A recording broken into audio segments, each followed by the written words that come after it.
In this video, I'm going to do a partial review and how to use ammo paint instructional guide using my mixture formula, and how to clean out the paint using my homebrewed cleaner.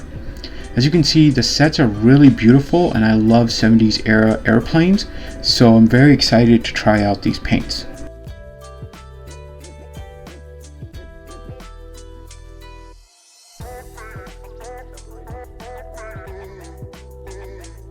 So the first thing I'm going to do is properly demonstrate how to airbrush ammo paints.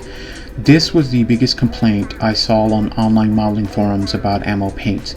People were unhappy that they are getting orange peel effects and they couldn't figure out why. And that's because you cannot airbrush acrylics like you do solvent-based paints. Here, as you can see, I have an orange peel effect on the spoon, and that's because I came in really heavy-handed. I'm blasting the paint on, and I'm blasting it on at high air pressure. With acrylics, you have to go lower air pressure and nice and gentle.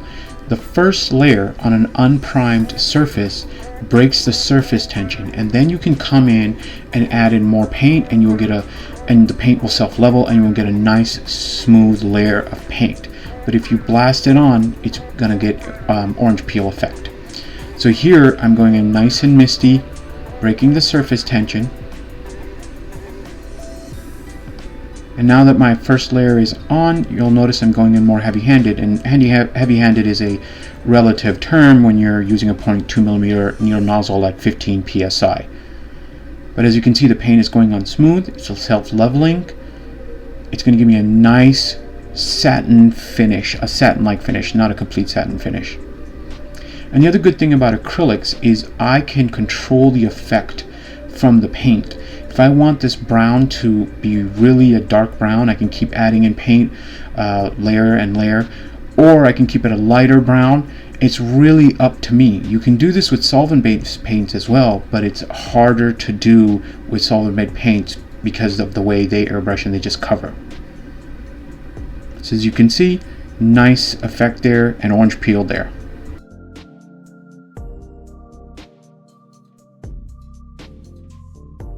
Time to see how the paints handle straight out of the bottle. These are airbrushable paints. The yellow top of the ammo paints tell you they're airbrushable ready. And as you can see, it's pretty good. The paint is flowing, it's not clogging, no spitting. So overall they're okay. Now mind you, acrylic paints are really affected or impacted by the temperature.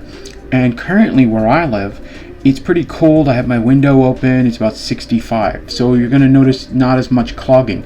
If it was warmer, you would notice that acrylics clog a little bit more. If it gets too cold, they're going to be a little grainy, and they're going to have a texture to them, almost a grainier texture. But so far it's spraying fairly okay. The lines are a little grainy, but not too bad. You could get away with this painting a tank model or even a model airplane.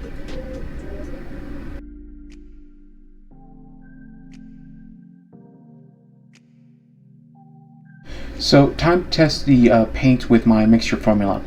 And I should say that I've heard different things. I've heard that ammo paints are nothing more than a Vallejo in a different brand, that ammo makes its own paint. I don't know what's true, but I was curious to see how well they would do with my mixture formula. And that's one of the reasons I picked these paints up, because they have some really beautiful options, and if they work with my mixture formula, that's amazing. And I'm going to purchase more for models that I'm working on.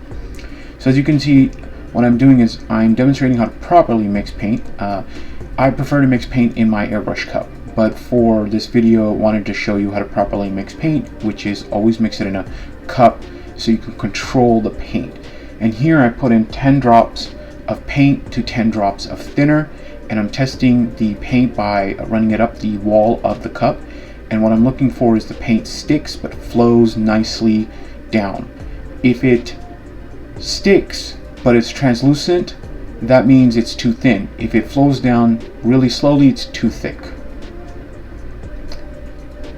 So at 18 psi with the mixture formula, I am getting some fantastic results.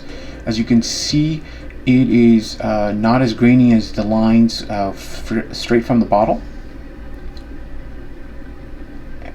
getting good results, no clogging, nothing, and the coverage is really nice as well. And I'm just going to keep going, and I've sped this up. This was about 2.5 minutes worth of spraying here, and I've sped this up just for, not to bore everybody, but you can see I'm getting really nice results from this paint and the mixture formula. It's a smooth lines I'm getting. You can't see the graininess. It's fantastic. I really like it. So I'm very happy the mixture formula is working with these paints as I hoped it would. And this is actually a lot of paint here. As I mentioned, 2.5 minutes of airbrushing here. You could easily do a 1/72 World War II fighter with this amount of paint.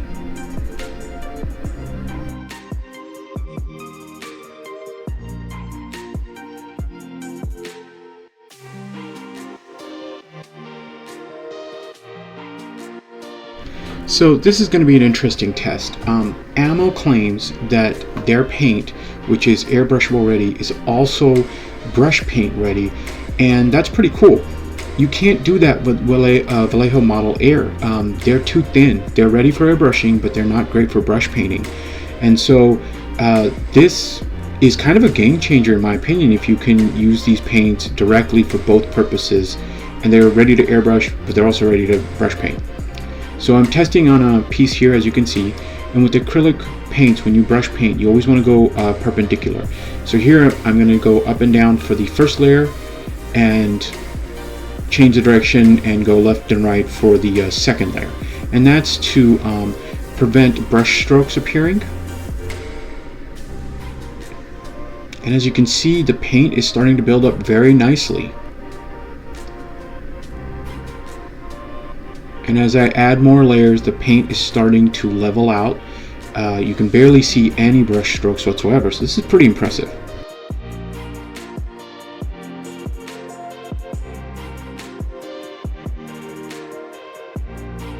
Time for the cleaning test. And in particular, what I wanted to do in this cleaning test was to see if ammo paints are easily cleaned up by my homemade brew here, which is simple concentrate at 50% and warm water. And this is a homemade cleaning solution because acrylic cleaning solutions are just one of the most expensive things out there, and I was trying to save a few bucks, and it works really well with Vallejo Model Air. And as you can see, it's actually working really nice with the ammo paints. The paints were left to dry up in the airbrush cup for about 30 minutes, and it's cutting through the ammo paints really nicely. When cleaning your airbrush, always remember, try to take out as much paint as possible from the cup. Don't blow it out. Wash it out instead, and then the remaining you can blow back and see if it comes out clear, and then you know you're done. And it's doing a great job of that.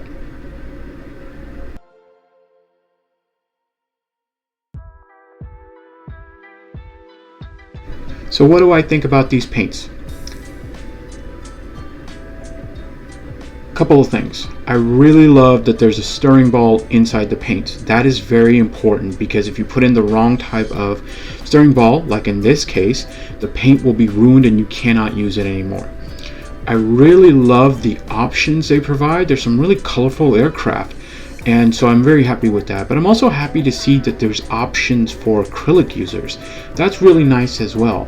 A lot of the paints are similar and they can be used for other purposes. So I noticed that some of these paints say RML, so they could probably be used for World War II Luftwaffe kits. I was very happy with how the paints reacted to the cleaning solution. That's really big because cleaning solution is very expensive and acrylics are hard to clean.